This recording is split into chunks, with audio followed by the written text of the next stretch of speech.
has begun, and with it, the Holy Month of Ramadan, a month-long fast in which all Muslims who are physically able participate. We're very pleased to be joined today on Kaleidoscope by Rasul Khan and his family to talk about how their household keeps the holy month of Ramadan. Welcome, Rasul. Thank you, Stan. Assalamu alaikum. Good morning, everyone. I have here with my daughters, Rida Khan, Rima Khan, and Rumesa Khan. Our family is very excited for the month of Ramadan. It's a spiritual month. Rida, you would like to introduce? Yeah. Assalamu alaikum. Hello, everyone. My name is Rida Khan. I am currently a sophomore at University at Buffalo, and I am double majoring in neuroscience and medical anthropology. Hello, everyone. My name is Rima Khan, and I'm a freshman at Williamsville North High School. Hello, I'm Ramesa Khan, and I am in first grade, Maple East. Well, I'd like to ask you, and each of you, or who chooses, to tell us what is Ramadan? So we believe that Ramadan is the 9th month of the Islamic lunar calendar. And you may be wondering, sometimes the dates for Ramadan keep changing every year. And that's because since the lunar months are shorter than the solar, and the Islamic calendar doesn't really correspond with the Gregorian calendar that's followed in the West, it means that Ramadan occurs around 11 days earlier every year.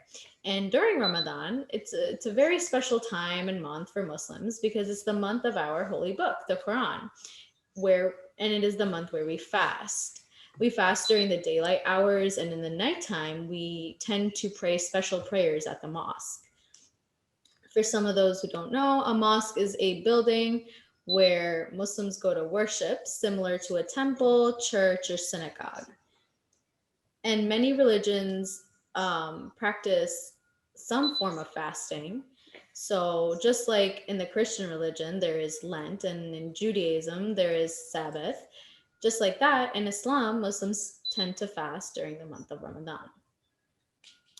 And some of the things we do in Ramadan are fasting, focusing on self-improvement, and bettering one's faith. Well, when you focus on the fasting, there's also food that you eat at the breaking of the fast each day. What are those foods? So typically we break our fast with dates and some water before we start our evening prayer, Maghrib. Yep. Well, let's talk a little bit about how you keep Ramadan within your whole household. How does that change your normal daily routines as a family? As a family, definitely the whole cycle of our sleep cycle and how 5 times prayers along with fasting, and we all have. I go to work and my kids go to school, so the whole cycle changes. And then now we wake up at the dawn, which is very early on, around 4 o'clock, to have a light breakfast before we start our fasting. And it's after that, then we do prayers in the morning prayers, and then each of us get ready for our daily routines and go to school. Kids go to school, and I start my work. Well, maybe we could hear how each of you keep Ramadan in your daily life as you go to school, as you're in class, as your whole social life.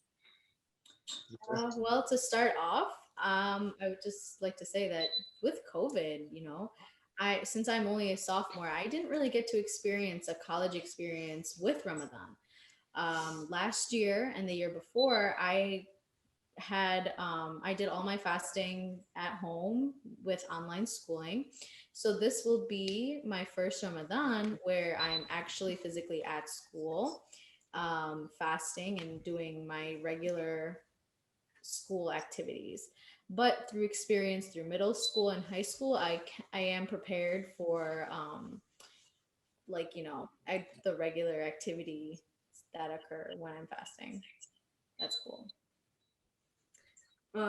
For me personally, this is my first year in high school, so this is going to be my first year fasting during high school. And me, along with other fellow Muslim students, we all do after school sports. And since it's springtime now, I play lacrosse, which kind of intervenes with the time that I need to break my fast with. So there are a couple obstacles here and there that I'll need to face with playing a sport and not being able to drink water or eat anything, and with the time that I need to break my fast. But, Yeah, I know this. It is pretty challenging with we want to continue to do our routine daily activities. At the same time, our spiritual levels are high in this month.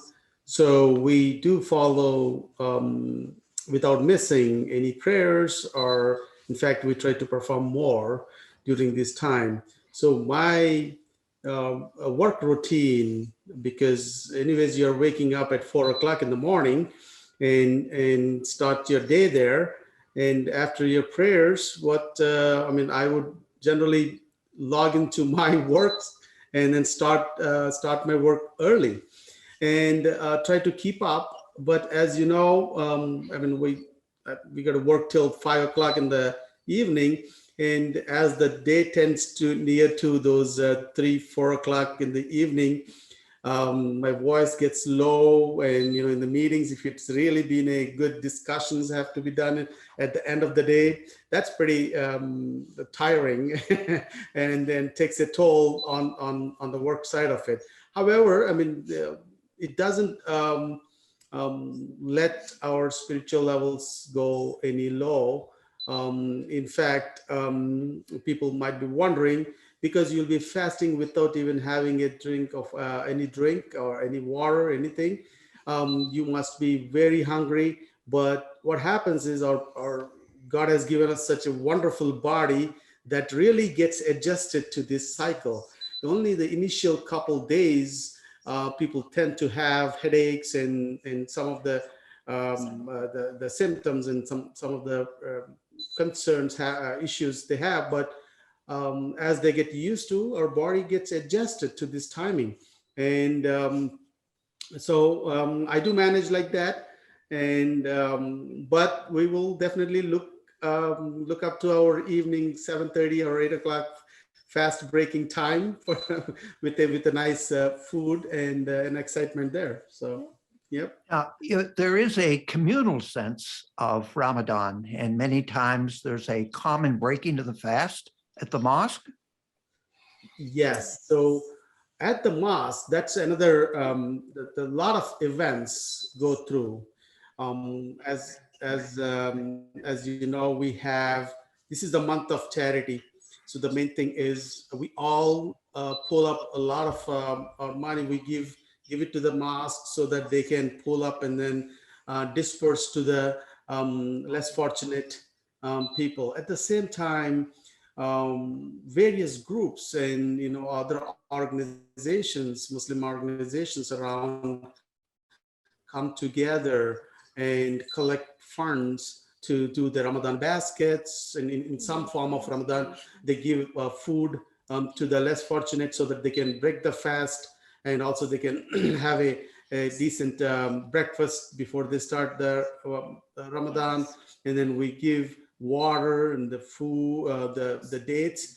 And in the weekends are very exciting for me and my family, because we go to mosque and we arrange around 400 to 500 people's meals every weekend.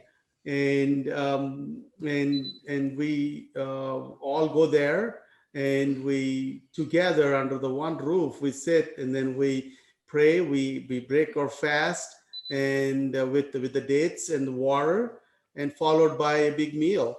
And that's one the food side of an excitement there. But later on, we have a program set for the night as well. And during the night prayers, for all these 30 days of Ramadan, the 30 chapters of Quran, what we do is every day we try to finish one chapter. Our Imam leads the prayers for, I think it goes around more than an hour or 90 minutes. Every night we stand and then recite the whole Quran, and we try to finish that from the month of Ramadan. So there I want are to thank you for being on, but I'd like to end with there is a special event that comes up every year, the Tent and Walk of Abraham. In the last 40 seconds, can you tell us what that is? Yeah, so that was a wonderful event. 10th of Abraham is all Abrahamic faiths come together, and with bringing other faiths as well, other congregations all together. We start from the church at North Presbyterian Church. We stop at the synagogue, and then on the way we come to the mosque, and we gather. All congregations, all faiths come together, and that's one. And it's a walk of it's a 5-mile walk. We do that, and we gather there for a good reason. All communities, all faiths, all congregations, irrespective of any faith, come, and this is for a good cause. MPAC is an organization that organizes that, and then Islamic Society, along with other organizations, sponsors. Yep. Well, thank you so much, Rasul Khan and family, for joining us to talk about Ramadan. Thank you, Stan.